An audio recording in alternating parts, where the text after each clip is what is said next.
उसको माननीय न्यायालय ने कहा कि आप इसको बाध्यकारी प्रोविजन के रूप में नहीं बना सकते हैं कि हर किसी को परीक्षा में शामिल होना ही हो और अनुत्तीर्ण होने वाले को आप हटा देंगे। यह प्रावधान नहीं चलेगा, ये प्रावधान स्ट्रक डाउन किया गया है। हाँ, ये चीज़ आप सभी लोग जानना चाहते हैं कि जो परीक्षा होगी उसका क्या होगा, तो मैं स्पष्ट कर देता हूँ कि जो जानकारी है उसके हिसाब से सक्षमता परीक्षा जिन्होंने भी दे दिया है उनकी पोस्टिंग सक्षमता विशिष्ट शिक्षक के रूप में होगी। वो जहाँ जिनकी पोस्टिंग होगी वहाँ उनको जाना होगा। लेकिन जो पूर्व से कार्यरत नियोजित शिक्षक है, स्थानीय निकाय शिक्षक हैं, वो 2020 नियमावली के तहत बने रहेंगे।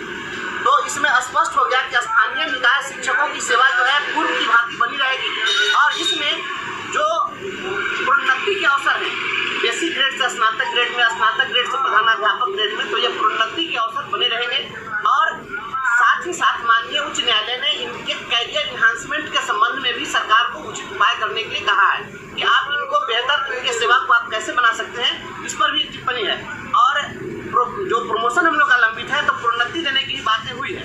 तो कुल मिलाकर के जो स्थिति है उसमें जो लोग चाहते थे कि नहीं हम अपने दूर दराज के जिलों में पोस्टिंग के आधार पर हम अपना घर छोड़कर बेघर होने की कीमत पर हम नौकरी करें, तो ये जो प्रावधान था यह प्रावधान खत्म कर दिया गया है। इसलिए अब कोई भी स्थानीय निकाय शिक्षक परेशान नहीं हो, जो जहाँ है वहाँ बने रहेंगे, उनके सेवा पर किसी प्रकार का कोई सवाल नहीं होगा।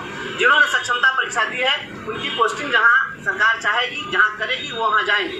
और हाँ, यह भी तय है कि हमारा जो बेसिक ग्रेड से स्नातक ग्रेड में और स्नातक ग्रेड से प्रधानाध्यापक ग्रेड में जो प्रमोशन का जो हमारा प्रोविजन है तो हम हेडमास्टर तक बनेंगे, तो यह हमारा बना रहेगा। इसलिए ये चीज़ सुविधा आपको मिलेगी। साथ ही साथ जो सरकार को सलाह दी गई है उस सलाह के तहत हमारे कैरियर इन्हांसमेंट के संबंध में, जैसे राज्यकर्मी बनाने के संबंध में, इन चीज़ों पर भी कुछ न कुछ टिप्पणी है। जो फैसला पूरा विस्तृत आएगा, जो शाम में जब आ जाएगा, अपलोड हो जाएगा, तो उससे पता चल पाएगा। और एक चीज़ और मैं पहले ही बता दिया था कि जिस तरीके से राज्य सरकार ने विशिष्ट शिक्षक नियमावली के साथ ही यह कह दिया था कि जिलों में जो अपीलीय प्राधिकार है ये खत्म हो जाएंगे, तो अपीलीय प्राधिकार को भी यथावत रख दिया गया है कि अपीलीय प्राधिकार का प्रोविजन बना रहेगा, उसकी व्यवस्था बनी रहेगी, उसको आप खत्म नहीं कर सकते। देखिए बंधु, मैं बहुत पहले से क्लियर कट कह रहा हूँ कि संविधान का जब 73वां संशोधन हुआ 1992 में, उसके साथ ही जो प्राइमरी एजुकेशन है वो स्थानीय निकायों के हवाले कर दिया गया। और स्थानीय निकायों के हवाले जब कर दिया गया है तो पूरी तरह से स्थानीय निकायों से इसको नहीं छीना जा सकता है। इसलिए ये चीज़ चलने वाला नहीं है। अब रही बात विशिष्ट शिक्षक की बात और राज्यकर्मी की बात, तो उसके संबंध में कैरियर के संबंध में सरकार को कहा है कि कुछ न कुछ उपाय कीजिए। हालांकि अगर कुछ नहीं भी होता है तो हमारा प्रोमोशनल एवेन्यू है वो हमारा बना रहेगा और हमें स्नातक ग्रेड में, प्रधानाध्यापक ग्रेड में प्रोन्नति देनी पड़ेगी। तो इतना कुछ हुआ है। और विशेष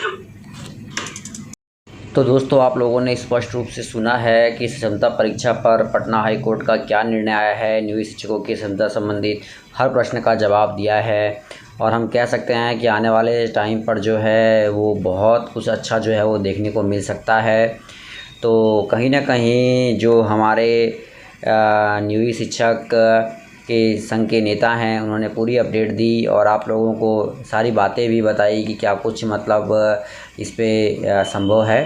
तो दोस्तों, वीडियो पसंद आए तो शेयर कीजिएगा और पल पल की अपडेट के लिए चैनल के माध्यम से जुड़े रहिएगा।